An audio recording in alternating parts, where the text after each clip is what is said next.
The stars shimmered like distant lanterns in the vast emptiness of space. Among them, the UES Defiant cut a sleek path, its engines glowing blue against the darkness. Captain James Reed stood on the bridge, his weathered face lit by the soft glow of control panels.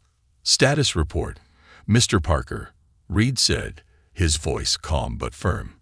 First Officer Parker looked up from his station. "All systems normal, Captain. We're approaching the edge of mapped space. Beyond that point, we're in uncharted territory." Reed nodded and walked to the large viewing window. At 52, he had spent more than half his life exploring the stars. The Defiant was Earth's pride, the most advanced exploration vessel humans had ever built.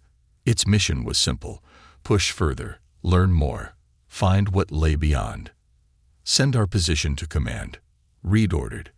"Let them know we're proceeding as planned." On Earth, Lieutenant Commander Kate Wilson limped down the hallway of Space Fleet headquarters. Her leg, still healing from a crash during training, had kept her from joining this mission. She should have been on the Defiant, at Reed's side as his second-in-command.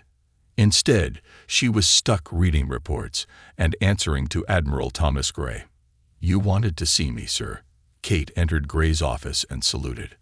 Admiral Gray looked up from his desk, his face grim. "Wilson, we've lost contact with the Defiant." Kate felt her heart stop. "When?" "4 hours ago. They sent their position report, then nothing. No distress call, no sign of trouble. They can't just vanish, sir," Kate said, her mind racing. "The Defiant has triple backup systems for communications." Gray nodded. "I know. We've sent 2 fast scout ships to their last known position. But..." He hesitated. "But what?" "The Galactic Council is saying we shouldn't have sent a ship that far out to begin with. They're calling it human recklessness." Kate felt anger rise in her chest. The Galactic Council, a group of 5 advanced alien species, had reluctantly welcomed humans into their space community 30 years ago. But they still treated humans like children who needed watching. "The Council doesn't control where we can explore," Kate said. "No, but they control most of the technology we use," Gray reminded her. "And they're already suggesting that Captain Reed must have made a mistake." Kate shook her head. "James Reed doesn't make mistakes, sir. Not with his ship, not with his crew." 3 days later, the scout ships returned with no answers. The Defiant's last known position showed nothing. No debris, no energy signatures, no signs of battle or accident. It was as if the ship and its 120 crew members had simply stopped existing. Kate stood in the observation room with Admiral Gray as they reviewed the findings. On the large screen, representatives from the Galactic Council watched with expressions that seemed more annoyed than concerned. "This is unfortunate," said Council Leader Dorn, his blue skin wrinkling around his large eyes. "But not unexpected. Human ships are still primitive by our standards. The Defiant was built using Council-approved technology," Gray countered. "Approved, yes, but operated by humans," another Council member added. "No offense, Admiral, but your species tends to rush into things." Kate stepped forward. "Council members, Captain Reed had 30 years of experience. Whatever happened to the Defiant wasn't due to human error." Leader Dorn sighed. "Lieutenant Commander Wilson, we understand your loyalty to your captain. But the facts are clear. Your ship ventured too far from established routes. Perhaps it encountered a natural phenomenon your sensors couldn't detect. Perhaps the engines failed. We may never know." "We need to organize a proper search," Kate insisted. "With what resources?" Dorn asked. "The area is vast, and we cannot spare our ships for what will likely be a fruitless effort." After the call ended, Kate turned to Admiral Gray. "They don't want to help us, sir." Gray nodded, his face tired. "No, they don't. But I'm authorizing a search anyway. Limited resources, but we'll do what we can." Weeks turned into months. The search found nothing. Earth's government, pressured by the Council, began to talk about a memorial service for the Defiant's crew. Kate refused to attend planning meetings. Instead, she spent her time in the data center, reviewing every piece of information about the Defiant's last journey. Her leg had healed, but she hardly noticed. Her life had become a single mission: find the truth. 6 months after the disappearance, Kate was called to Admiral Gray's office again. "They're calling off the search," Gray said without preamble. "Official announcement tomorrow.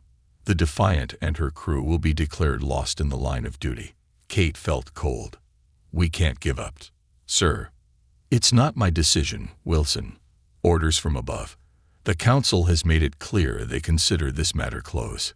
Kate stood straight. "Permission to speak freely, sir." At Gray's nod, she continued, "Something isn't right. The Council blocked our access to their deep space monitoring data. They restricted our search area. It's almost like they don't want us to find the Defiant." Gray looked troubled. "That's a serious accusation, Commander." "I know, sir, but why else would they?" Gray's computer beeped. He checked the message and frowned. "The Council is sending a representative tomorrow to help us accept our loss, they say." Kate was about to respond when a junior officer burst into the room without knocking. "Sir, we've detected something."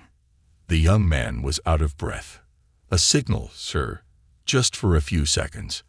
From beyond the edge of mapped space." Kate felt her heart race. "From the Defiant?" "We can't be sure," the officer said. "It was too brief, but the frequency matches a standard Earth emergency beacon." Admiral Gray stood. "Where did it come from?" "A region known as the Void, sir. It's an area the Council has marked as dangerous due to unpredictable cosmic storms." Kate and Gray exchanged looks. The Void was nowhere near the Defiant's last known position. "I want all data on that signal," Gray ordered. "And don't report this to the Council yet. Not until we know more." As the officer hurried out, Kate felt something she hadn't felt in months. Hope. "Sir," she said quietly, "if that's the Defiant, if they're alive out there." Gray's face was grim but determined. "Then someone lied to us about what happened, and I want to know why." Outside the window, stars continued their cold, distant watch over Earth. Somewhere among them, the fate of the Defiant and her crew remained a mystery that was only beginning to unravel. 3 years passed. The Defiant became a memory, a story told to new Space Fleet cadets as a warning about the dangers of deep space. Most people moved on. Kate Wilson did not. Now Commander Wilson, she had fought to stay in Space Fleet despite pressure to take a teaching position. Admiral Gray, one of the few who still believed in her, had given her command of a small border patrol vessel, the UES Guardian. It wasn't exploration, but at least she was in space, closer to where her friend and mentor had vanished. Kate stood on the bridge of the Guardian, watching her crew work. They were young and eager, but they respected her experience. They also knew not to mention the Defiant around her. "Commander," called her sensor officer, a young man named Marcus. "I'm picking up strange energy readings at the edge of our patrol zone." Kate moved to his station. "Show me." On the screen, a pattern of energy spikes appeared, unlike anything in their database. "It started about 10 minutes ago," Marcus explained. "It doesn't match any known ship signature." Kate felt a chill. Something about the pattern seemed almost familiar. "Send this to Fleet Command. Request instructions." Before Marcus could comply, the ship's alarms blared. "Massive object emerging from faster-than-light travel," shouted the tactical officer. It's huge." On the main view screen, space seemed to bend and twist. Then a ship appeared, a massive vessel that dwarfed the Guardian. Its hull was dark, covered with strange metal plates and weapons. But beneath the modifications, Kate recognized the familiar lines of its structure. "That's impossible," she whispered. It was the Defiant, but not as it had left Earth. This ship was at least 3 times larger, with visible additions grafted onto its original frame. Its smooth hull was now covered with armor plates of an unknown metal. Weapon ports dotted its surface. "Open a channel," Kate ordered. her voice steady despite her racing heart. "No response, Commander," the communications officer reported. "Keep trying. All frequencies, all codes, including old Space Fleet emergency channels." The massive ship hung silently in space, making no move toward them. Then, without warning, it began to move, not toward the Guardian, but past it, accelerating toward the inner systems. "They're heading toward Council space," Kate realized. "Follow them, but maintain safe distance."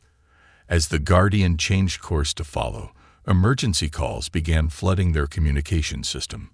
Council outposts along the border were under attack. The reports described precision strikes from an unidentified vessel that appeared from nowhere, destroyed key defense systems, and vanished again. "It's them," Kate said quietly. "It's the Defiant." Her second-in-command looked concerned. "Commander, if that's true, then Captain Reed has gone rogue. These are acts of war." Kate shook her head. "We don't know what happened to them out there. We need to understand before we judge." The Guardian's communications officer interrupted. "Commander, we're receiving a transmission from the Defiant." The main screen flickered and showed the bridge of the Defiant. At first, Kate didn't recognize the man in the captain's chair. His face was thinner, with a long scar running down one cheek. His hair had gone completely gray. But the eyes, they were the same eyes she remembered. "Captain Reed," she said. James Reed looked at her without smiling. "Kate, you made commander. Good. James, what happened? Where have you been? What are you doing?" Reed's face remained hard. "We have returned, not as explorers, but as survivors. And we bring warnings." Behind him, Kate could see the Defiant's bridge was larger, with strange technology integrated into familiar controls. The crew members visible in the background were thin and serious, with the same haunted look as their captain. "The Council betrayed us," Reed continued. "They knew what was out there. They sent us to die." "What are you talking about?" Kate asked. "The Council said. The Council lied." Reed's voice rose with sudden anger. "They'd been lying for centuries. We weren't lost by accident. We were redirected." Admiral Gray's face appeared on a second screen. He had been patched into the conversation from Earth. "Captain Reed, you need to stand down and explain yourself. You've attacked Council facilities." "Only military targets, Admiral," Reed replied calmly. "Only the ones that deserved it." "Deserved it how?" Gray demanded. 3 years ago, the Defiant's navigation systems were remotely altered by Council agents. We were deliberately sent into a region of space known as the Void. Kate felt cold. "The same place where we detected that signal 6 months after you disappeared." Reed nodded. "The Void isn't dangerous because of cosmic storms. It's dangerous because it's controlled by a species called the Harvesters, a species the Council has known about for centuries." On the screen, Reed pressed a button. Data began streaming to both the Guardian and Earth Command. "The Council has a deal with the Harvesters," Reed continued. "They provide sacrifices, ships from lesser species like us, and, in exchange, the Harvesters stay in their territory." Gray looked stunned. That's monstrous. You have proof." "We have everything, Admiral. We survived. We escaped. We learned their secrets." Reed's eyes were cold. "And now we've come back to stop them both." "The Harvesters are coming," Reed continued. "They've always planned to invade eventually. The Council's sacrifices just bought them time. My crew and I destroyed one of their high ships, and now they're accelerating their plans." Kate stared at the changed man on the screen. "James, what happened to you out there?" For a moment, Reed's hard expression softened. "We learned who our real enemies are, Kate, and we learned how to fight them." The transmission suddenly cut off as alarms sounded on the Guardian's bridge. "Multiple ships entering the system," Marcus called out. "Council warships heading straight for the Defiant."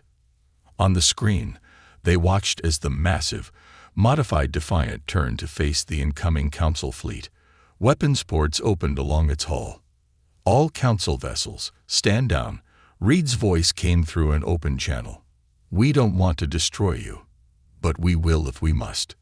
The lead council ship fired, a warning shot that passed close to the Defiant's bow. In response, the Defiant fired a single shot. The council ship's shields flared and failed instantly. "Your weapons cannot harm us," Reed stated flatly. "We have technology you've never seen. Technology we took from the harvesters." The council ships hesitated, then slowly backed away. From Earth Command, Admiral Gray's voice was grim. "Captain Reed, I need you to come to Earth. We need to talk." "Yes," Reed agreed. "We do. Because the war has already begun, Admiral, and humanity needs to choose a side." As the massive ship changed course for Earth, Kate Wilson stood silently on her bridge. The Defiant had returned, but with a terrible purpose that would change the galaxy forever. The Defiant hung in Earth orbit like a dark promise. For 3 days, Captain Reed and his senior officers had been in closed meetings with Earth's leaders and military commanders. The rest of the crew remained aboard, refusing all visitors except medical personnel. Commander Kate Wilson waited outside the main conference room at Space Fleet headquarters. When the doors finally opened, tired officials filed out. Admiral Gray motioned for her to enter. Inside, Captain Reed stood by a large window, looking down at Earth. He seemed older than his years, his shoulders bearing an invisible weight.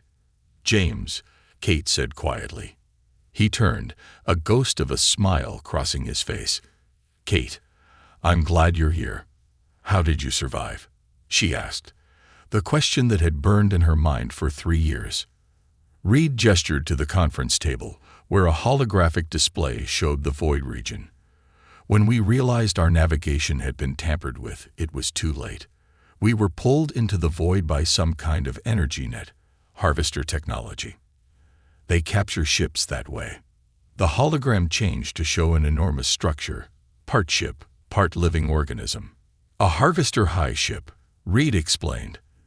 "They take captured vessels and process them. The ship's for materials, the crew's for." He paused. "For food and labor." Kate felt sick. "But you escaped." "Not at first. For 6 months, we were prisoners. They separated us, forced us to work. The harvesters aren't like us. They're insect-like, with a hive mind. They see other species as resources, nothing more." Reed touched the display, showing the modified Defiant. "We learned their language, studied their technology when they weren't watching. Turns out they had captured ships from dozens of species over centuries. We weren't the first to be betrayed by the Council." "How did you get away?" "Slowly, carefully. We made contact with other prisoners, survivors from older captures. Together, we planned. When the chance came, we took over a section of the hive ship. Then we found our ship, or what was left of it." Reed's eyes hardened. "We rebuilt the Defiant with harvester technology, piece by piece. It took nearly 2 years.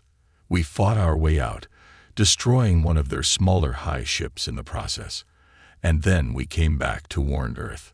The door opened and Admiral Gray entered with a tall, blue-skinned alien, a council representative named Ambassador Vex. "Captain Reed," Vex said, his large eyes blinking slowly. "I wish to speak privately." Reed's face showed no emotion. "Anything you say to me can be said in front of Commander Wilson and Admiral Gray." Vex hesitated, then nodded. "Very well. The Council wishes to apologize for your unfortunate experience." "Unfortunate experience?" Reed's voice was dangerously quiet. "You sacrificed my ship and crew." "Not I personally," Vex said quickly. "But yes, certain council members have made arrangements with the harvesters for many generations. You must understand, the harvesters are a terrible threat. This arrangement kept billions of council citizens safe by sacrificing others," Gray said, disgust clear in his tone. Vex spread his 4-fingered hands. "The needs of the many outweigh the needs of the few. The Council protected its primary species. And now, Kate asked. Captain Reed says the Harvesters are planning a full invasion. Yes, Vex admitted. Your escape and destruction of one of their ships has accelerated their timeline. The Council is preparing defenses. Reed laughed bitterly. Your defenses won't work. We've seen their technology, their numbers. The Council has been feeding a predator, making it stronger. Now it's coming to devour everyone. What do you suggest? Vex asked. First, the Council admits what it did to every species, not just humans. No more secrets. Second, we share the technology we brought back from the void. Third, we prepare, together. Vex's skin paled. The Council will never admit. Then the Council will fall, Reed interrupted, and everyone with it. The next day, news broke across Earth and human colonies. The Defiant crew's story spread like wildfire. Other Council species demanded answers. The Galactic Council called an emergency meeting and attempted to arrest Captain Reed for spreading dangerous misinformation. The arrest attempt failed when 3 Council warships were disabled by the Defiant's advanced weapons without a single casualty. The message was clear. The humans could not be silenced. Ambassador Vex secretly met with Admiral Gray again. The Council is divided, Vex admitted. Some want to continue denying everything. Others want to negotiate. A few even suggest destroying Earth to contain your knowledge. They can try, Gray said coldly. I am here unofficially, Vex continued. Some of us believe Captain Reed. We want to help. Why? Kate asked suspiciously. Because I have seen the evidence, Vex replied. And because my homeworld is not a primary Council world. If sacrifices continue, my people could be next. Over the next 2 weeks, a resistance formed. Earth, joined by 7 other minor species, created an alliance. Captain Reed began sharing Harvester technology with scientists from all allied worlds. On the Defiant, work continued day and night. The ship was becoming a teaching center, with engineers from allied species learning about Harvester weaknesses. Kate found Reed in his quarters, studying star charts. You should rest, she said. Reed shook his head. No time. Our long-range scouts detected Harvester advanced ships at the edge of Council space. They're coming faster than I expected. James, Kate said gently. Even you need sleep. He looked up, his eyes haunted. Every time I close my eyes, I see the crew members we couldn't save, the ones the Harvesters took.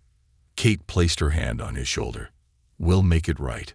A sudden alarm interrupted them. Reed's communication panel lit up. Captain, a voice called urgently. Council warships are approaching Earth. They're led by High Commander Trell himself. Reed stood quickly. Trell is one of the Council members who knew about the arrangement with the Harvesters. He's coming to silence us. As they hurried to the bridge, Admiral Gray's face appeared on a screen. Reed, we just received word. 3 outer colonies have gone dark.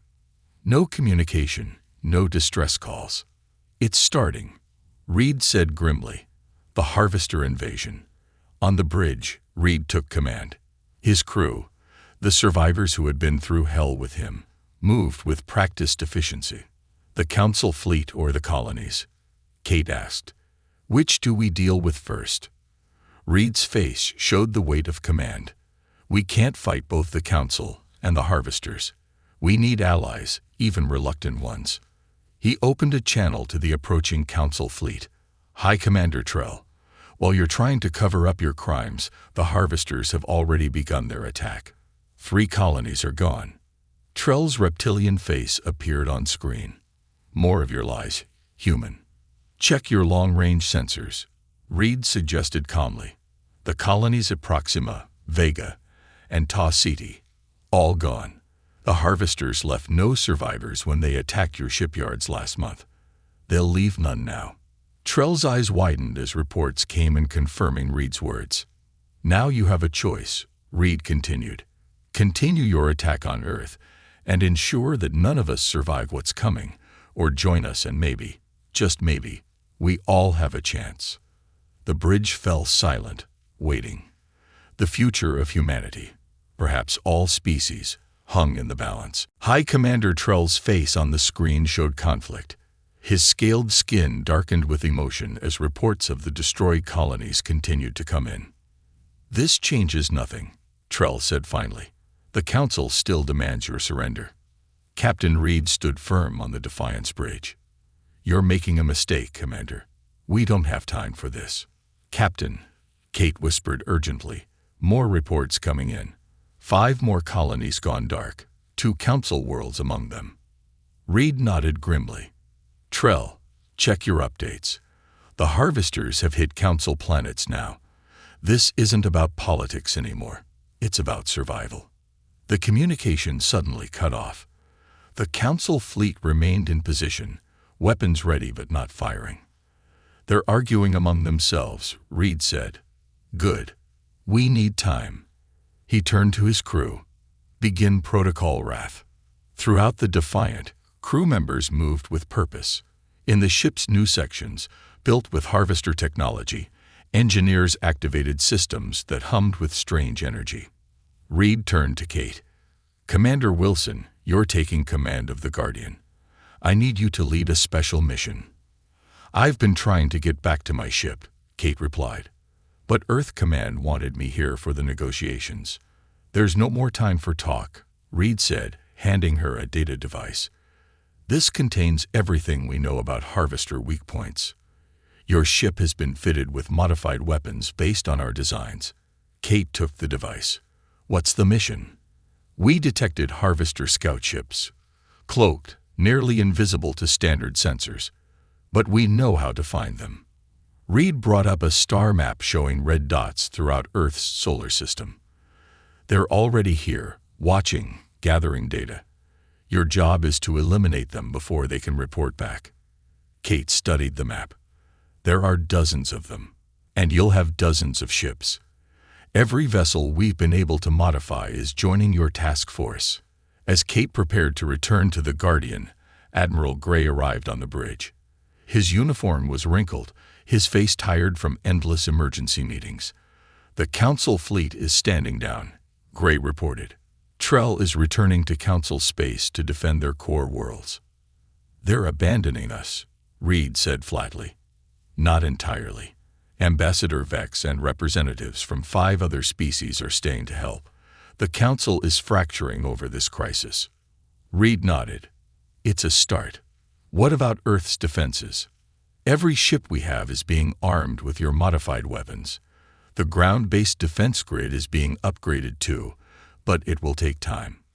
"Time is what we don't have," Reed said, checking the latest reports. "The Harvester's main fleet will reach our system in less than a week." Commander Kate Wilson stood on the Guardian's bridge, leading a fleet of 40 ships spread across the solar system. The new sensors Reed's team had installed showed the cloaked Harvester scouts clearly. Small, insect-like vessels that had slipped past all standard defenses. "Target locked, Commander," her weapons officer reported. "Fire," Kate ordered. The Guardian's weapons, modified with Harvester technology, lanced out and struck the invisible ship. The scout briefly became visible as its systems failed, then exploded in a flash of green energy. "One down," Kate said. "Many more to go." Similar scenes played out across the solar system as Earth's ships hunted the infiltrators. Some scouts escaped, jumping away faster than they could be caught. Each one that got away meant the Harvesters would have more information about Earth's defenses. On the Defiant, Captain Reed coordinated the broader defense plan. Ships from allied species arrived hourly, joining the growing fleet. Scientists and engineers worked frantically to apply Harvester technology to more vessels. Reed met with Admiral Gray and Ambassador Vex in the Defiant's strategy room. "This is our plan," Reed explained, showing a complex battle formation. "We can't match the Harvesters for numbers, but we know their tactics.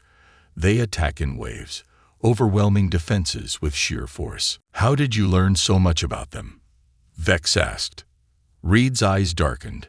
Many of my crew were forced to work directly with Harvester commanders. They watched, they listened, they remembered. Some died getting this information to us. Gray studied the battle plan. You're positioning our strongest ships at Alpha Centauri, not Earth. Why? Because that's where they'll strike hardest, Reed explained. It's the gateway to both Earth and the Council core worlds. If Alpha Centauri falls, both our civilizations are cut off from each other. The Council may not come to our aid, Vex admitted. Many still believe they can negotiate with the Harvesters. There is no negotiating with them, Reed said firmly.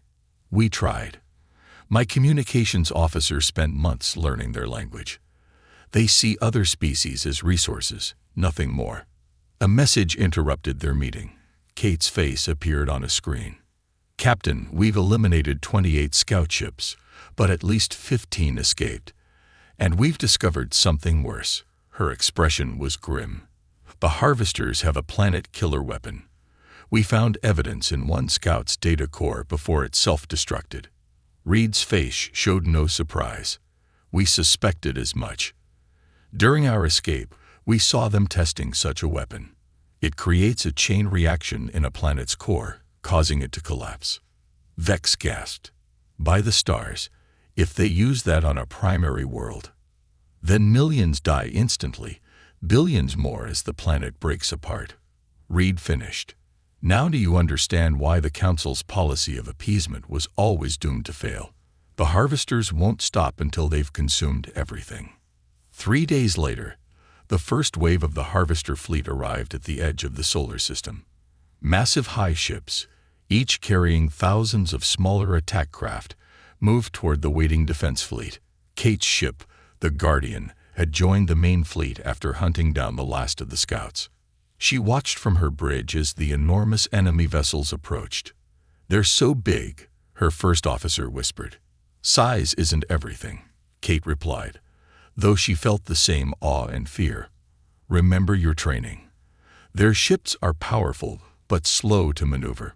The first shots were fired by the Harvesters, green energy beams that cut through space toward the defense fleet. Earth ships scattered according to Reed's battle plan, allowing the beams to pass harmlessly.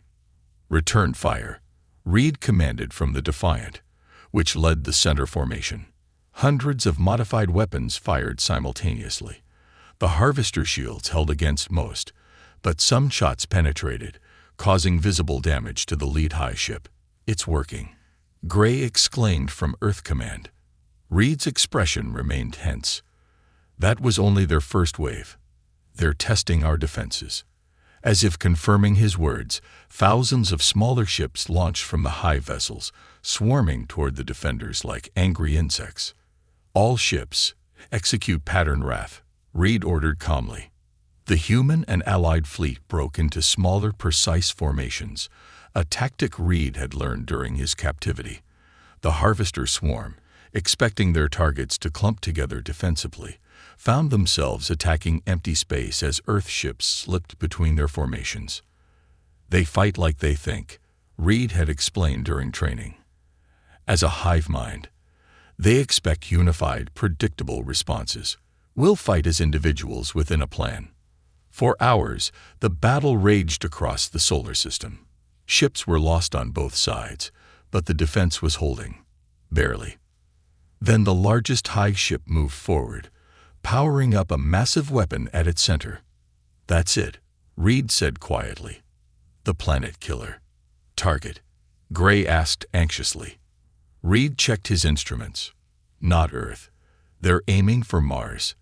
They want to demonstrate their power, make us surrender. Can we stop it? Kate asked from the Guardian. Reed's face showed grim determination. We're about to find out. The massive Harvester Hive ship's center began to glow with sickly green energy. Its planet-killer weapon powered up, aimed at Mars where millions of humans had settled over the past decades. All ships, focus fire on the main weapon port, Captain Reed ordered, his voice steady despite the stakes.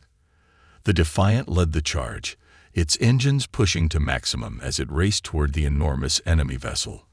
Behind it, every ship that could still fight followed, their weapons concentrated on a single point. On the Guardian, Commander Kate Wilson watched the Defiant charge ahead. "He's getting too close," she said to herself, then opened a channel. "James, pull back. The energy readings are off the charts."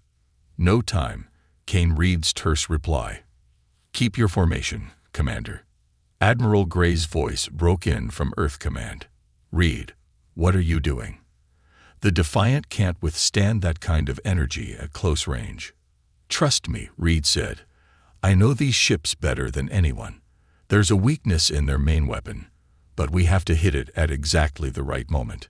The Defiant closed the distance rapidly. The Harvester ship's weapon grew brighter, now just seconds from firing. "All ships, final approach," Reed commanded. "On my mark. Fire." Every ship in the fleet released its full weapons payload simultaneously. The combined force struck the Harvester weapon just as it prepared to release its energy. For a moment, nothing happened. Then the green glow faltered, turned inward, and exploded back into the Hive ship. A massive chain reaction tore through the vessel, ripping it apart from the inside. The explosion was blinding. When it cleared, the great ship was breaking apart, but the Defiant was nowhere to be seen. "Captain Reed," Kate called out. "Defiant, respond." Nothing but static answered. "All ships, search the debris field," Gray ordered, his voice tight. "Find the Defiant." As the fleet searched, the remaining Harvester ships pulled back, regrouping after the loss of their command vessel. It bought Earth precious time they desperately needed. 3 hours later, a weak signal was detected. The Guardian was the closest ship and raced to investigate. They found the Defiant severely damaged but intact, drifting among the debris of the destroyed Harvester ship. Kate led a rescue team aboard. The Defiant's corridors were dark, emergency lights providing the only illumination. Many crew members were injured but alive. On the bridge, Kate found Captain Reed slumped in his command chair. Blood ran from a gash on his forehead, but he was conscious. "Did it work?" he asked weakly. "Yes," Kate said, kneeling beside him. "You did it. Mars is safe." Reed nodded slightly, then winced in pain. "Good, but this isn't over. The Harvesters will regroup. We've only destroyed one of their command ships.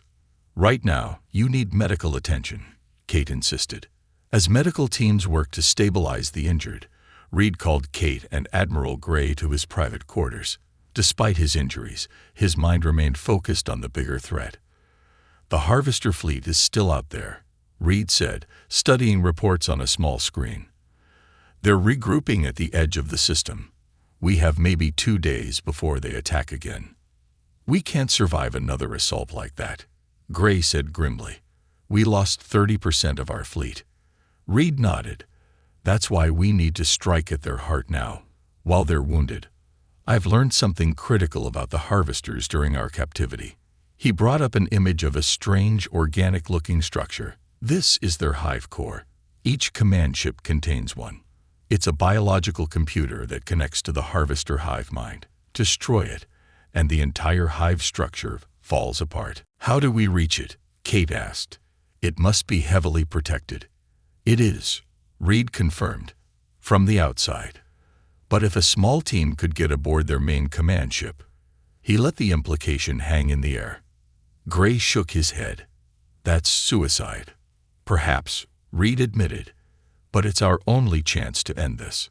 2 days later, a small, modified shuttle approached the main Harvester command ship. Inside were Captain Reed, Commander Wilson, Ambassador Vex, and a team of specialists from different allied species. Each brought unique skills needed for the mission. "Their sensors won't detect us," Reed explained as they approached. "This shuttle has been modified with the same cloaking technology they use." The shuttle docked with a massive enemy vessel, attaching to a maintenance port Reed had learned about during his captivity. The team moved through dark, organic-looking corridors, avoiding Harvester patrols. "The hive core should be 3 levels down," Reed said quietly. As they descended deeper into the ship, Kate noticed Reed checking a small device on his wrist. "What is that?" she whispered. A countdown, he replied simply. They reached a massive chamber where a glowing, pulsing structure filled the center, the hive core. Around it, harvester guards moved in synchronized patterns. Now comes the hard part, Reed said. The team split up according to plan. Ambassador Vex and his group created a distraction in another section of the ship. As alarms blared, most of the guards left to investigate. Reed, Kate, and the remaining team members approached the core. A specialist began attaching devices to specific points on the organic structure. Charges set, the specialist reported. Good, Reed said. Now we... A shriek interrupted him as harvester reinforcements poured into the chamber. The insect-like creatures moved with frightening speed, their mandibles clicking in anger. Cover me, Reed shouted, moving toward the core with a final device. The team fought desperately, their modified weapons effective against the harvesters, but overwhelmed by numbers. Kate shot 2 creatures as they lunged toward Reed. Reed reached the central node of the core and attached the final device. As he turned back, a harvester warrior appeared behind him. Before Kate could shout a warning, the creature's claw-like limb pierced through Reed's chest. James, Kate screamed, firing repeatedly until the creature fell. She ran to Reed, who had collapsed beside the core. Blood spread across his uniform, but his hand still moved, activating the device. Get everyone out, he gasped. 30 seconds. Not without you, Kate insisted, trying to help him up. Reed shook his head. Too late for me. He pressed something into her hand. A small data chip. Everything we learned. It's all there. The future. The remaining team members fought their way to Kate's position. Together, they dragged Reed toward the exit as more harvesters closed in. They barely reached the shuttle. As they disengaged from the harvester ship, Reed's breathing grew ragged. Kate, he whispered, we came back with wrath. But, save your strength, she urged as the shuttle raced away. Reed's eyes were clear despite his fading strength. We came back with wrath, but leave with hope. Promise me, don't let them use this technology for more war. Build something better. Kate nodded, tears in her eyes. I promise. Behind them, the Harvester command ship erupted in a massive explosion as the hive core detonated. Throughout the system, the Harvester fleet fell into disarray. Without the central hive mind to coordinate them, they became disorganized, easy targets for the Earth and Allied fleets. Captain James Reed died as the shuttle returned to the waiting fleet. His last sight was the beginning of the Harvester's defeat, the victory he had sacrificed everything to achieve. 1 year later, Commander Kate Wilson, now Captain Wilson, stood on the observation deck of Earth's new defense station. Beside her, Ambassador Vex and representatives from dozens of species, including the reformed Galactic Council, gathered for the unveiling of a memorial. At the center stood the restored hull section of the Defiant, mounted as a monument. A plaque read, "To remember those who returned with wrath, but left us hope. The new exploration ship launches tomorrow," Vex commented, "the first built with shared technology from all our worlds." Kate nodded, "And I'll be commanding her." "What will you name her?" Vex asked. Kate smiled slightly. "The Redemption." Reed would have liked that. He always said true strength wasn't in destruction, but in what we choose to build after. As the gathering moved inside, Kate lingered a moment longer, looking up at the stars. Somewhere out there, new worlds waited to be discovered. This time, they would go prepared but not seeking vengeance, exactly as James Reed had wanted.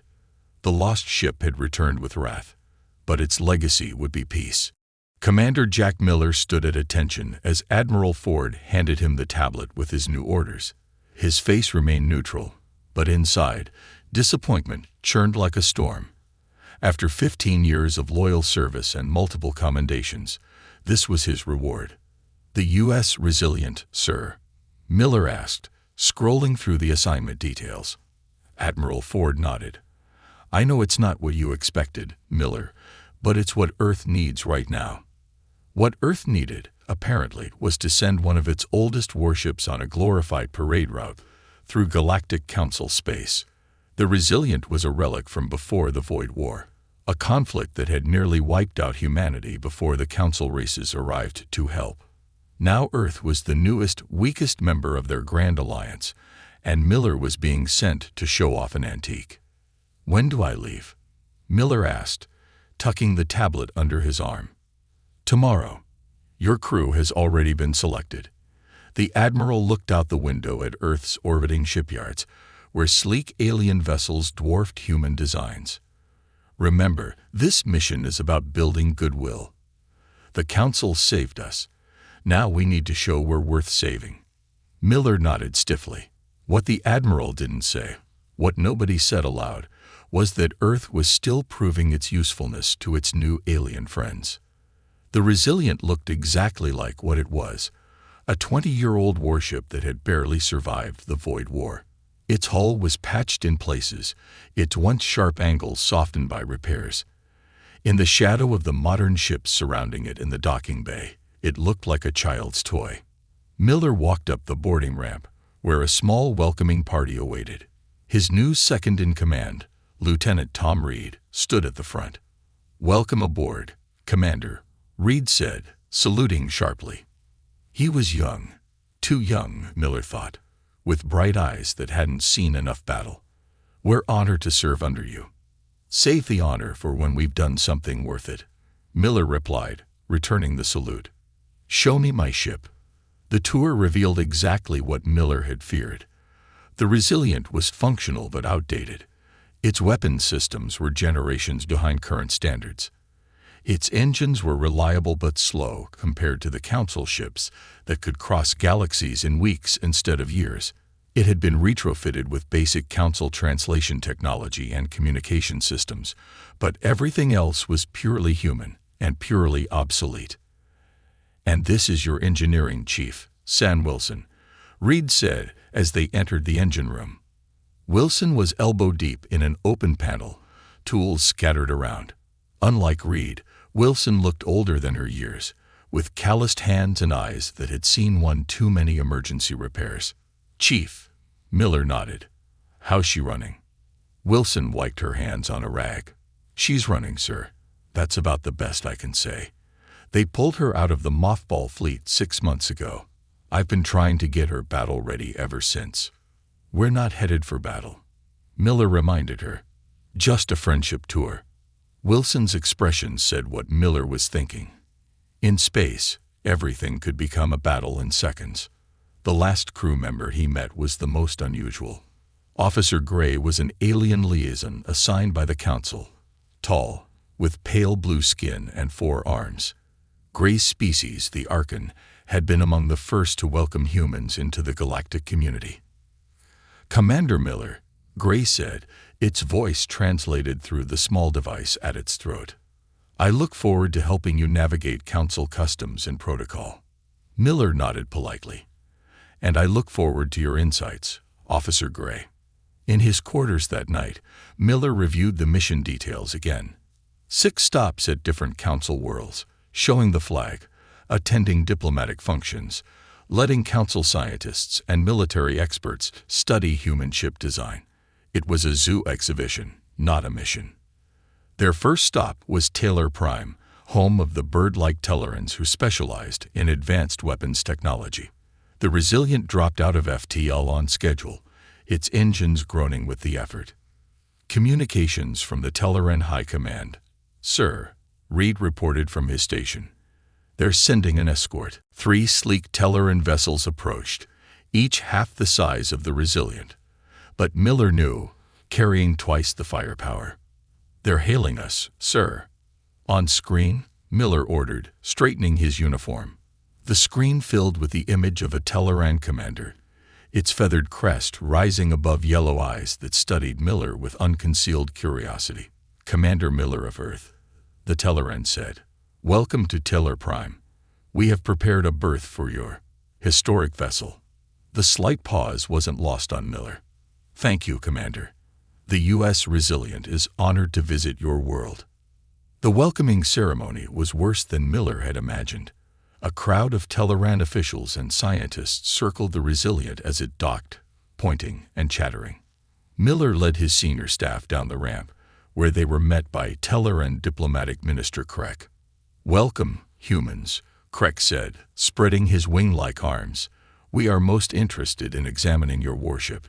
It's so primitive." Miller forced a smile. "The Resilient may be one of our older designs, Minister, but she's served Earth well." Krek made a sound that the translator rendered as laughter. "Yes, I'm sure. Before you met the Council, this must have seemed quite impressive." The tour of the ship was humiliating. Teleran engineers openly scoffed at the Resilient's propulsion systems. Weapons experts chuckled at the railguns and missile tubes. One scientist actually patted the hull condescendingly. "It's remarkable you managed to survive the Void War with such technology," the scientist said. "Truly, humans are resourceful." Through it all, Miller maintained his composure, though he noticed Reed's jaw tightening and Wilson looking increasingly irritated. Only Gray seemed untroubled, explaining human design philosophy to the Telerans with endless patience.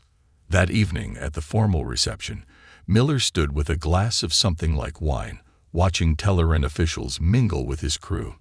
"They don't understand," a voice said beside him. Miller turned to find Wilson, looking uncomfortable in her dress uniform. "Understand what, Chief?" Wilson nodded toward a group of Teleran engineers who were laughing. "What it took to build ships like the Resilient. We didn't have their resources or their technology. We built her with what we had, and she fought. She saved lives." Miller studied his ship through the massive windows overlooking the docking bay. Under the bright lights of the Teleran station, the Resilient looked small and worn. "5 more stops after this," he said quietly. "5 more worlds where we'll be the primitive curiosity. Unless—" Wilson hesitated. "Unless what, Chief?" Wilson glanced around, then lowered her voice. "There's something you should see, sir. Something about the Resilient that isn't in the official specs." Before she could continue, Minister Krek approached, flanked by several military officials. "Commander Miller, we were just discussing your ship's amusing defense systems. Tell me, do you really still use physical projectiles in space combat?" As the Telerans laughed, Miller smiled politely, but his mind was on Wilson's words. There was more to the Resilient than met the eye, and for the first time since taking command, he felt a spark of curiosity about this ancient warship. The reception on Teller Prime dragged on for hours. Every time Commander Miller tried to slip away, another Teleran official cornered him with questions that felt more like mockery than genuine interest. Finally, as the gathering began to thin, he caught Wilson's eye across the room and gave a slight nod. 20 minutes later, they met in a quiet corridor of the Resilient. Reed joined them, looking over his shoulder. "This had better be important, Chief," Miller said. "I've had enough Teleran condescension for one day." Wilson's eyes gleamed with excitement. "It is, sir. Follow me." She led them to a maintenance shaft near the engine room that Miller hadn't noticed during his initial tour. The entry panel looked ordinary, but Wilson pressed her palm against it in a specific pattern. The panel slid open, revealing the narrow passage. "What is this?" Miller asked, peering into the darkness. "Something not in the official blueprints," Wilson answered, activating a small light. "I found it by accident while doing repairs last month." The passage led to a small room filled with unfamiliar equipment. Unlike the rest of the ship, this space looked untouched by time. Clean, modern, and distinctly not standard issue. "What am I looking at, Chief?" Miller asked, running his hand over a smooth console. "I'm not entirely sure," Wilson admitted, "but I found 6 rooms like this hidden throughout the ship. They're connected by passages that don't show up on any schematic." Reed examined a panel of dark screens. "These systems aren't drawing power. They're completely dormant." "That's the thing," Wilson said. "They're isolated from the main power grid. They have their own source." She pointed to a cylindrical object in the corner. "That's not any power cell I've ever seen. It's not even using technology I recognize. Miller studied the room, his mind racing. Why would a 20-year-old Earth ship have secret compartments with advanced technology? I have a theory, Wilson said. Before the Void War, the Resilient was listed as a tested vessel. I thought that meant routine systems testing. But what if they were testing something else? Something classified. Reed looked skeptical. If the Resilient had advanced technology, why didn't we use it during the war? We were losing badly until the Council intervened. Maybe they didn't finish testing it, Wilson suggested. Or maybe they couldn't control it. All I know is this equipment is far beyond our current capabilities, and definitely beyond what the Tellarans think we have. Miller made a decision. We keep this quiet.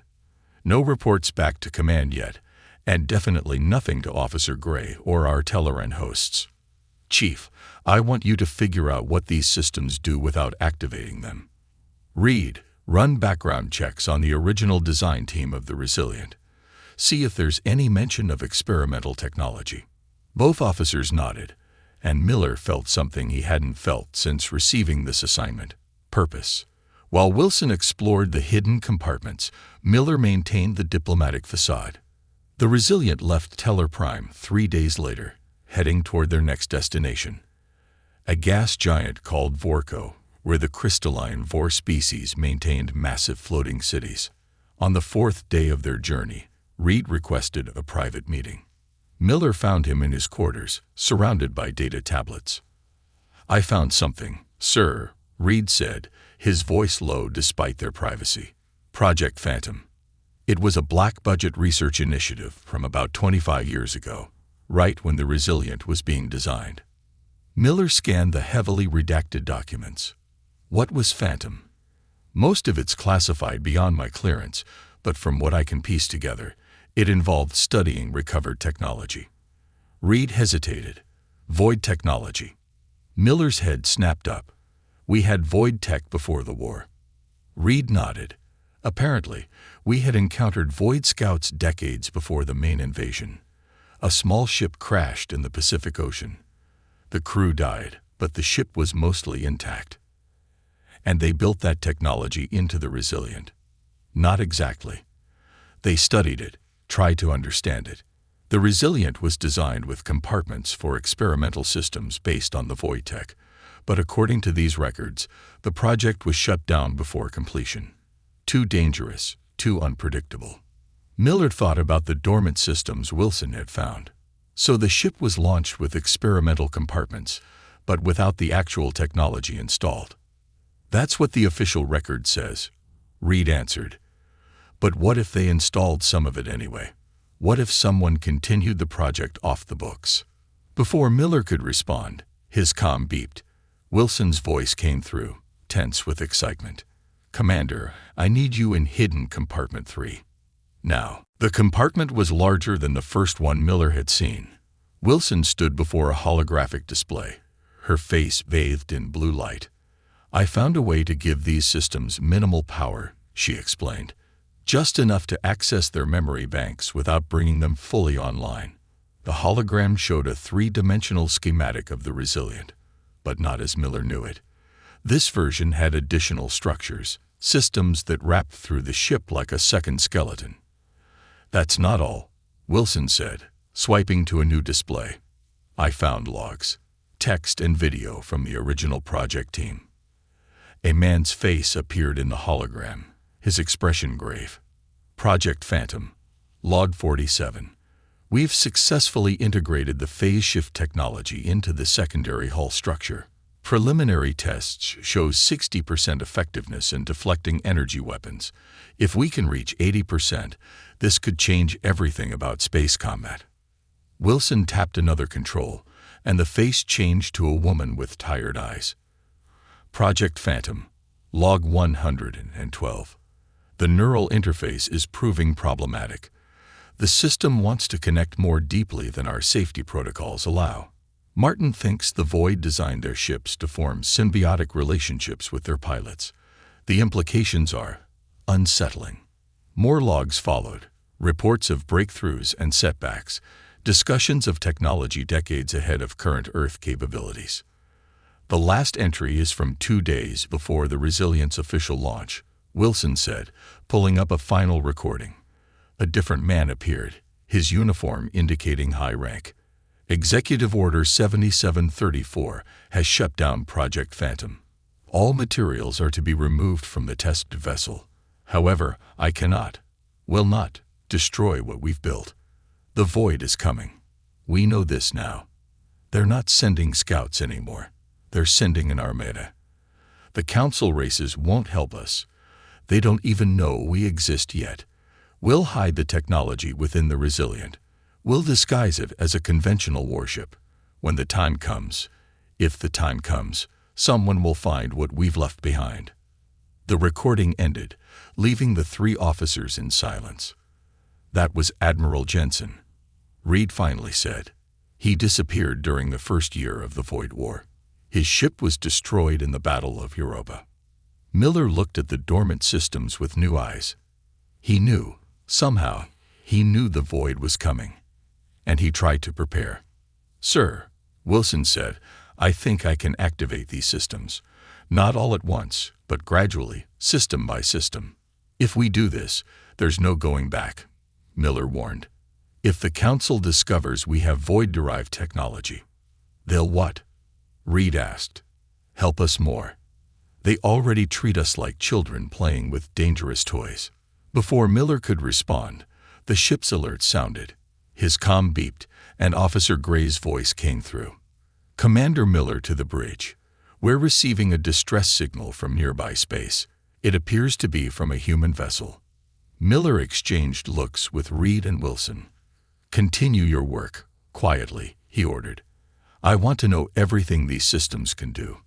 As he hurried to the bridge, Miller couldn't shake the feeling that their discovery was about to become essential for survival, and much sooner than any of them had expected. Commander Miller reached the bridge as Lieutenant Reed rushed in behind him.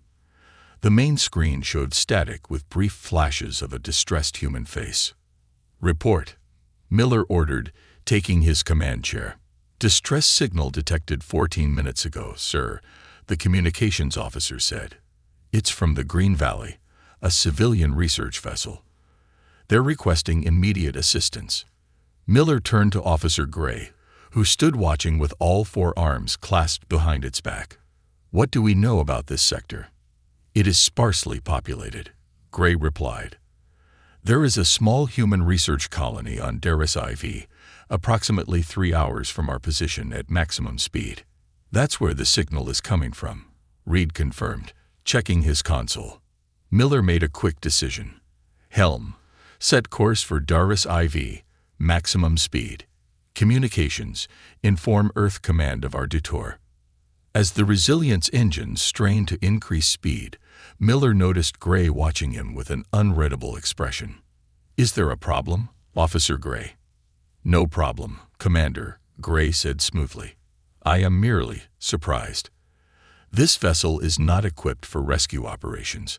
Protocol suggests contacting the nearest Council patrol. The nearest Council patrol is 2 days away, Reed pointed out. These are our people.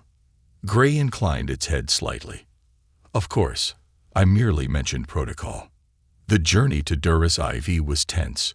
The distress signal grew clearer as they approached. Under attack. Unknown vessels. Please help. Then, 2 hours in, it stopped completely. Could be a transmitter failure, Reed suggested, but his expression was grim. When they arrived, Miller understood why. Daris IV, a small rocky planet with a thin atmosphere, appeared peaceful from orbit, except for the massive energy readings from its single settlement. Magnify, Miller ordered. The screen showed a horrifying scene. The human research colony was under bombardment. Buildings were in flames, and the research center's protective dome was cracked. 3 sleek vessels hovered above, raining down energy blasts on the remaining structures. Those are Council ships, Reed said, his voice tight with disbelief. Specifically, Telleran attack cruisers. Miller turned to Gray, whose blue skin had paled slightly. Explain this, officer. I cannot, Gray said. There must be some misunderstanding. The Council protects its members. Open a channel to those ships, Miller ordered the communications officer. After a moment of static, a Telleran commander appeared on screen. Miller recognized him from the reception on Teller Prime. Commander Miller, the Telleran said, his tone casual. This is an unexpected meeting. What are you doing? Miller demanded. You're attacking a civilian research colony. The Telleran made a dismissive gesture with his wing-like arm. We are conducting a necessary security operation. This colony was engaged in prohibited research. What research could justify this? Miller gestured to the devastation below. That is Council business. The Telleran replied coldly. Your presence here is not required or welcome. Leave immediately. Miller stood, anger rising in his chest. Those are Earth citizens down there. If they'd violated some regulation, there are proper channels. This is your only warning, Commander, the Telleran interrupted. Your obsolete vessel is no match for our cruisers. Leave, or be destroyed along with the colony. The screen went dark. They've locked weapons on us. Sir, Reed reported, his voice steady despite the tension. Miller looked around at his crew, their faces showing mixtures of fear and determination. Then he glanced at Gray, who stood frozen, all four hands gripping a console. You knew, Miller said quietly. You knew this would happen. Gray's alien features couldn't form a human expression of guilt, but its voice modulator conveyed distress. I did not know the specifics.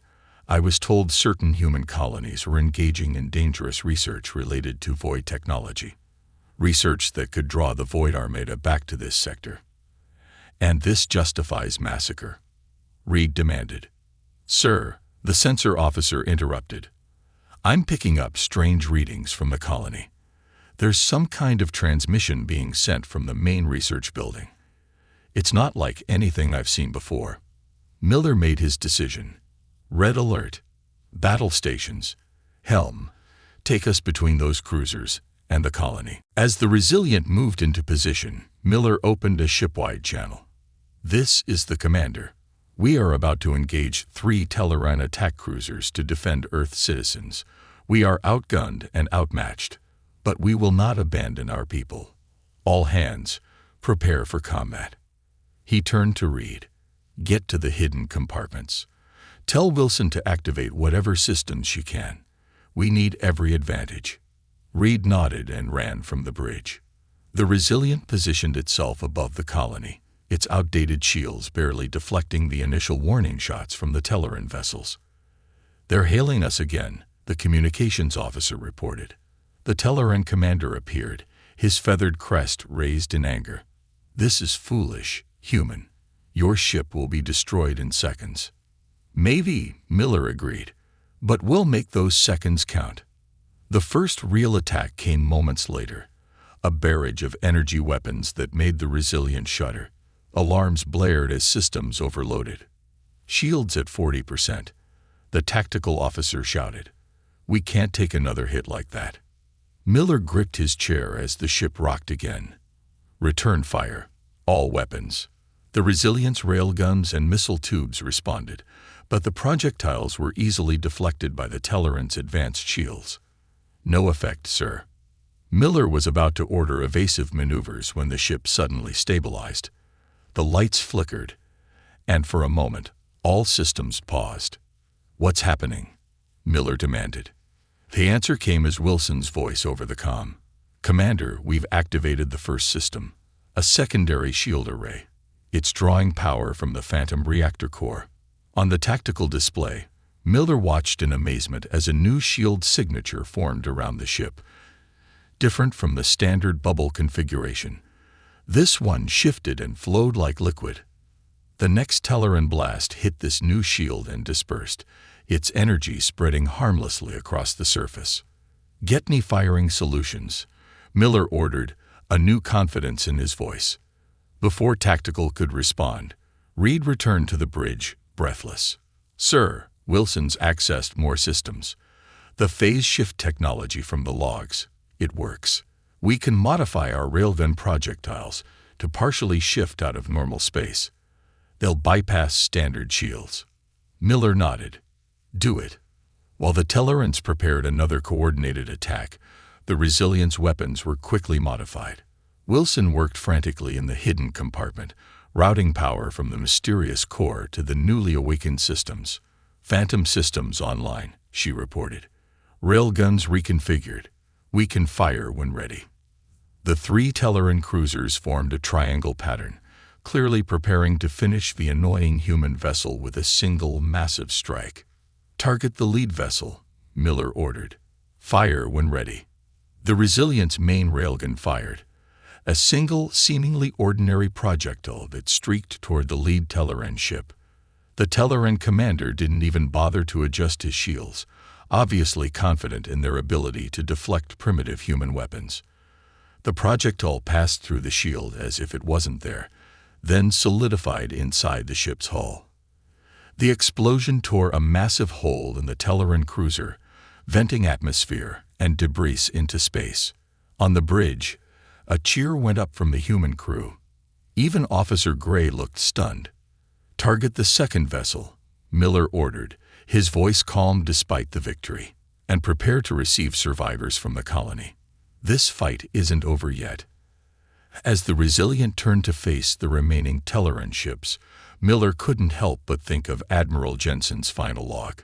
The old admiral had been right to hide this technology, not from the Void, but from the very allies who claimed to have saved humanity. The remaining Tellaran cruisers pulled back to a safer distance after witnessing what happened to their lead ship. This gave the Resilient precious time to launch rescue shuttles to the surface of Daris IV. On the bridge, Miller studied the tactical display. They're regrouping. They'll be back with a new strategy once they figure out what we did. Reed nodded. And they'll call for reinforcements. We need to get those colonists aboard and get out of here fast. Officer Gray stood off to the side, its 4 arms moving in agitated patterns. Commander, I must protest this action. You have fired upon council vessels. The consequences will be severe. Miller turned to face the alien liaison. The consequences were already severe when they attacked our colony. I need to know where you stand, Officer Gray. Are you with us or with them? Gray's large eyes blinked rapidly. I do not understand what is happening. The Council does not attack its members without cause. Then help us find that cause, Miller said. What were these colonists researching that was worth killing them for? Before Gray could answer, Wilson's voice came over the comm. Commander, I've accessed more of the hidden systems. And, sir, you need to see this. I'm in Phantom Compartment 6. Miller left Reed in command and headed to the compartment, bringing Gray along. He wasn't ready to leave the alien unsupervised, not until he understood its true loyalties. The compartment Wilson had found was different from the others. Larger, filled with what looked like medical equipment surrounding the central platform. What is this? Miller asked, stepping inside. Wilson looked up from a console, her face pale. It's called a neural interface chamber.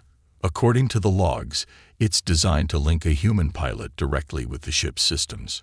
She tapped the console, and a holographic recording appeared. Admiral Jensen's face materialized before them. If you're viewing this message, you've discovered the Phantom systems and activated at least part of the neural interface. The Resilient is more than just a ship. It's an answer to a question no one was asking. What if we could combine human intuition with void technology? What if we could create a weapon that could fight on their level? The image shifted to show schematics of the Resilient, highlighting structures hidden throughout the ship. The Void don't pilot their ships. They merge with them. Their vessels are partly organic, forming a symbiotic relationship with their crews. We couldn't replicate that exactly, but we created something similar. The Resilient has a distributed neural network running through its hull. When fully activated, it can link with a human pilot, enhancing reaction times and allowing for control of systems that would normally require hundreds of crew members. Jensen's face returned, his expression grim. I'm leaving this recording because I know what's coming. Not just the Void. They're just one threat. There are factions within the Council who fear human potential. They've been watching us for decades, and some believe we should be controlled or eliminated before we advance further. If you've activated this system, it means you've discovered their betrayal. The neural interface is the key to unlocking the Resilient's full capabilities. The recording ended, leaving Miller staring at the empty platform. Jensen knew, he said quietly. He knew the Council couldn't be trusted. Gray had been watching silently, its alien features impossible to read. This is illegal technology, it finally said. Merging biological entities with ships. It's forbidden by Council law for good reason. Such systems are unstable, unpredictable. Is that why the Tellarans are attacking the colony? Miller asked. Because they found similar technology. Gray hesitated. I do not know, but if they were researching neural interfaces. Sir, Wilson interrupted, there's more. The logs show the Resilient has weapons systems we haven't even imagined, but they can only be controlled through the neural interface. Miller looked at the platform, understanding what she was suggesting. You want me to link with the ship? Wilson nodded. The logs say it has to be the commanding officer. The ship is programmed to bond with the highest authority on board. And what happens to me if I do this? The logs aren't clear. Jensen's team never completed a full test. There were concerns about the mental strain on the pilot. Miller's comm beeped. Reed's voice came through, urgent. Commander, the Tellarans are moving back into attack position. They'd been joined by another vessel, bigger than the cruisers. And sir, we're picking up transmissions. They're calling in a full Council fleet. They're saying we've gone rogue. Miller looked from the neural platform to Gray. If I do this, what will the Council do? Gray's voice was solemn. They will declare you enemies. They will hunt you down. Neural interfaces are considered an abomination, a step toward becoming like the Void. And if we don't do it, if we surrender, those who attacked humans will claim they were justified. Your crew may be spared, but you and anyone with knowledge of this technology will be removed. Miller made his decision. Reed, hold them off as long as you can. Wilson, prepare the interface. Gray, you should leave. What happens next will make you a traitor to the Council if you're involved. To Miller's surprise, Gray stayed. I have seen enough to know something is wrong within the Council. I will stay, Commander. I will witness. Wilson worked quickly, activating the platform and connecting various sensors. It's ready, sir. The process is supposed to be gradual, but we don't have time. I'll have to initiate a full link immediately. The ship shuddered as the first Tellaran attacks hit their shields. Do it, Miller ordered, stepping onto the platform. Wilson activated the sequence. Metal restraints emerged, securing Miller in place. Needle-like probes extended from the ceiling, connecting to his temples and spine. Pain shot through Miller's body, and he cried out. Through the agony, he heard Wilson's voice, distant and echoing. Neural pathways connecting. Ship systems recognizing Commander. Synchronization beginning. The pain suddenly transformed into something else. Awareness. Miller could feel the Resilient around him, not as a vessel he commanded, but as an extension of his own body. He could sense the shield impacts like blows to his skin. The engines were his muscles, the sensors his eyes. I can see, he gasped. I can see everything. Through the ship's sensors, Miller perceived the space battle with perfect clarity. The Tellaran vessels moved in predictable patterns, their intentions clear to him now. And beyond them, he detected the approaching Council fleet. Dozens of ships, all converging on the Resilient's position. But most importantly, he sensed systems awakening throughout the Resilient. Weapons beyond anything humanity had developed. Defenses that could withstand the most powerful attacks. Engines capable of speeds that would outrun any pursuer. Get the survivors aboard, Miller ordered, his voice coming through every speaker on the ship simultaneously. We need to leave. Now. As the last shuttle docked, Miller felt the Resilient respond to his thoughts. The engines reconfigured themselves, drawing power from the Phantom core. The weapons systems came online, humming with potential energy. "Sir," Reed's voice came through, filled with awe. "What are you doing to the ship?" "Not doing," Miller replied, as the Resilient's hull began to transform, plates shifting to reveal hidden weapon ports. "Becoming." The Resilient was awakening, and through his neural connection, Miller understood its true purpose. This wasn't just a warship, it was humanity's answer to both the Void and the Council, a perfect fusion of human determination and advanced technology. "They laughed at this ship," Miller said, as the Resilient's systems reached full power. "Let's show them why that was a mistake." The Telleran commander watched the outdated human vessel with a mixture of confusion and growing concern. Something was happening to the Resilient. Its hull was shifting, changing before his eyes. Energy readings were spiking beyond anything his sensors could properly measure. "What are they doing?" he demanded of his science officer. "Unknown, Commander. The human vessel is exhibiting characteristics that do not match its known specifications." On the massive Council flagship that had just arrived, Admiral Kren of the Telleran High Command observed the same phenomenon with narrowed eyes. He opened a communication channel to the Resilient. "Commander Miller," Kren's voice was cold and authoritative. "Your actions constitute an act of war against the Galactic Council. Power down your weapons and prepare to be boarded." Inside the neural interface chamber, Miller smiled. He could hear the Admiral's voice directly in his mind, transmitted through the ship's communication systems. He could also sense the fear behind the commanding tone. "This is Commander Jack Miller of the U.S. Resilient," he responded, his thoughts converted to words by the ship. "You attacked a peaceful human colony without provocation. You murdered civilians, and now you threaten us." Through the ship's enhanced sensors, Miller could see the Council fleet assembling. 15 vessels of various sizes, all armed for battle. Under normal circumstances, even one of those ships could destroy the Resilient. But circumstances were no longer normal. "Reed," Miller communicated directly to the bridge. "Evacuate all non-essential personnel to the central compartments. Wilson, route all power to the Phantom core." "The Council ships are taking up attack positions," Reed reported. "They're targeting our engines." Miller didn't need the report. He could feel the targeting locks like pinpricks on his skin. But more importantly, he could see gaps in their formation, weaknesses in their approach.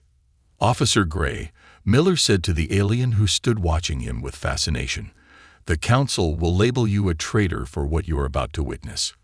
Last chance to leave." Gray stood straighter, all 4 arms at attention. "I have served the Council faithfully for many cycles, Commander. But what they did today, that is not the Council I swore to serve. I stay." Miller nodded. Then, with a thought, he activated the Resilient's true weapons. The ship's outer hull opened at multiple points, revealing ports that hadn't existed in the original design. From these emerged sleek, angular weapon systems that hummed with energy. The entire vessel seemed to vibrate as power flowed through newly awakened conduits. Admiral Kren's voice came through again, with a hint of uncertainty. "What is this? That technology is prohibited." "You should have thought of that before attacking humans," Miller replied. The Council ships fired first, a coordinated barrage of energy weapons designed to cripple the Resilient's engines. But Miller had already anticipated the attack. With a thought, he shifted the Resilient's phase shields, creating a rippling barrier that absorbed the incoming fire. Then he counterattacked. From the new weapon ports erupted beams of shimmering energy, each targeting a different Council vessel. The beams didn't explode against shields as conventional weapons would. Instead, they passed through them, wrapping around the enemy ships like liquid light. "What's happening?" Reed asked, watching the tactical display in amazement. "Phase disruption," Miller explained, the knowledge flowing directly from the ship's database to his mind. "The weapons don't attack the ships. They attack the space around them, creating localized distortions." The effect was immediate and devastating. 3 smaller council vessels found themselves unable to maintain position as space itself seemed to warp around them. Their engines fought against the distortion, but they were slowly pulled together until their shields collided in a cascade of energy. "All surviving colonists are aboard," reported the shuttle bay officer. 37 rescued, 12 of them injured. Miller processed this information even as he guided the Resilient through a complex, evasive pattern that no human pilot could have managed. The ship responded instantly to his thoughts, moving with a grace that belied its bulky appearance. The Council flagship, a massive Telleran dreadnought, broke from formation and moved to engage the Resilient directly. Its forward batteries launched a continuous stream of energy pulses, testing the phase shields. Miller felt each impact. The shields would hold, but not indefinitely. He needed to end this quickly. "Activating main phase cannon," he announced. The Resilient's bow opened, revealing a massive weapon that had been hidden within the ship's superstructure. It resembled no human or council weapon. Its design was wholly alien, with organic curves and pulsing energy conduits. "That's void technology," Gray exclaimed, recognizing the design. "How is this possible?" "Not void," Miller corrected, knowledge flowing into his mind from the ship's database. "Something else." Jensen and his team discovered that the Void had themselves adapted this technology from an even older source. The weapon charge, drawing enormous power from the Phantom core. The lights throughout the ship dimmed as energy was redirected. Admiral Kren recognized the threat. His flagship launched a swarm of interceptors to destroy the Resilient before it could fire. Too late. The phase cannon activated, sending a sphere of writhing energy toward the flagship. It wasn't a beam or a projectile, but a bubble of altered spacetime that expanded as it traveled. When it reached the flagship, it engulfed the massive vessel entirely. For a moment, nothing happened. Then, the flagship began to dissolve, not exploding or breaking apart, but simply coming undone as the fundamental forces holding it together were temporarily suspended. The remaining council ships halted their attack, shocked by the display of power from the supposedly primitive human vessel. Miller opened a broadcast channel to all council ships. "This is Commander Miller. The flagship crew is alive. The phase field disrupts technology, not organic matter. They're floating in their survival suits. Pick them up and leave this system immediately." Through the neural interface, Miller accessed the data stolen from the Telleran systems during the attack. What he found confirmed his worst fears. The colony on Daris IV wasn't the first human settlement to be secretly removed by Council forces. Over the past 3 years, 7 other remote colonies had disappeared, all officially attributed to accidents or Void Remnant attacks. "We need to warn Earth," Reed said. "If the Council is systematically targeting our colonies, they're trying to contain us." Miller realized, the pieces falling into place. They fear what we might become. Officer Gray approached the neural interface platform where Miller was still connected. "The Council leadership must not know about this. This operation has been too secretive, too precise." "There's a faction within the Council," Miller agreed, "working to keep humanity dependent and weak." He made a decision, sending his thoughts through the ship's communications array. The Resilient began broadcasting on all frequencies, transmitting the evidence they'd gathered. The unprovoked attack, the data about previous colony destructions, and records of the secret council orders authorizing them. Every human colony, every Earth ship, and every council world will receive this data, Miller announced. The truth can't be hidden anymore. The remaining council ships began to retreat, clearly unwilling to challenge the Resilient further. "We won't be welcome in council space after this," Reed pointed out. "No," Miller agreed, "but we've changed the game. They thought they were dealing with an obsolete warship and a primitive species. Now they know better." As the neural interface began to disengage, Miller felt the ship's systems slowly separating from his consciousness. The experience of being merged with the Resilient had changed him forever. He now understood why the technology had been hidden away, not just because the Council feared it, but because it represented a transformation, a step beyond what humans had considered possible. Set course for Earth, Miller ordered as he stepped away from the platform on unsteady legs. We need to prepare them. This isn't over. It's just beginning. The Resilient turned away from the battlefield, its hull gradually shifting back to its original configuration, once again looking like a simple, outdated warship. But everyone who had witnessed its transformation knew the truth. They had laughed at this ancient warship until it unveiled what humanity was truly capable of.